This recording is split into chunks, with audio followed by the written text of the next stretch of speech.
That settles that. And don't even think about brawling around here again. Impressive, Caspar. Well done. Hey, Ferdinand, did you see that fight? I saw it from start to finish. Both parties were at fault, disturbing the peace.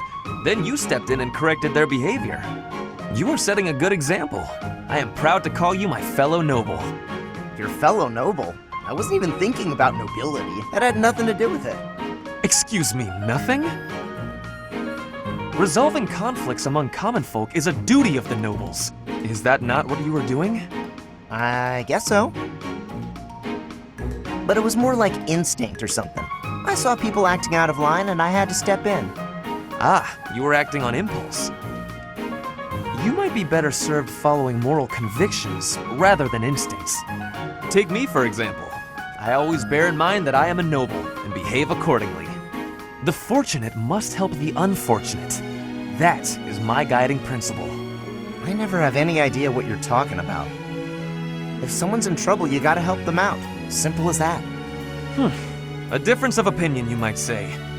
Very well then. Believe what you will. I will not expend energy trying to change your mind. Maybe all of this noble stuff just isn't for me. Hey, don't walk away when I'm talking to you.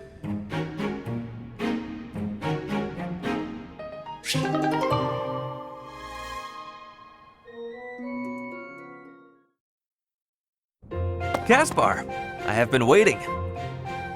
Ferdinand. Waiting for what? I am going to give you a lesson on the righteous path of the noble. Righteous path? What? You have a problem with my path now? You think you're more righteous than me? That remains to be seen. I heard you stopped a robbery in town the other day. Some despicable thief who was robbing an elderly shopkeeper. Rumor has it you didn't wreak as much havoc as usual. Hey now, I think you're underestimating me here. When the thief showed up, the old shopkeeper was so scared that he could barely stand. I didn't want the guy to pass out, so I had to stay calm while handling the situation. Rather than fighting, I gave my own money to the thief and told him to get out of there. Or else. How, magnanimous of you. The thief fell for it and left the shop. That's when I chased him down. I got my money back and gave that thief a good beating. He won't be back here anytime soon. Ah, so you walloped the scoundrel. That does sound like you. I am finding this story more plausible. Nevertheless, I think... Hold on.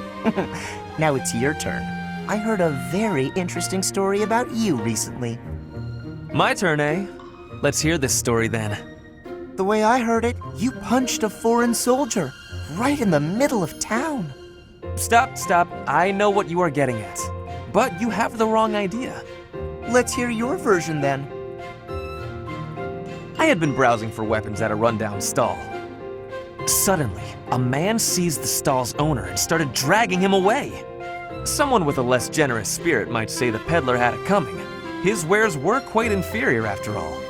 But without a moment's hesitation, I leapt to his aid and soundly defeated the goon. Well done. Sounds exciting. It was nothing, really. Anyway, the old shopkeeper let me in on the details. He said that he was a novice trader, tricked by a noble into selling low-quality goods. That ruse was about to come to light, so the noble had sent a mercenary to keep the shopkeeper silent. So that's what really happened. I just heard you snapped and attacked some noble servant. I figured it was worth asking about. Well, I won't deny it.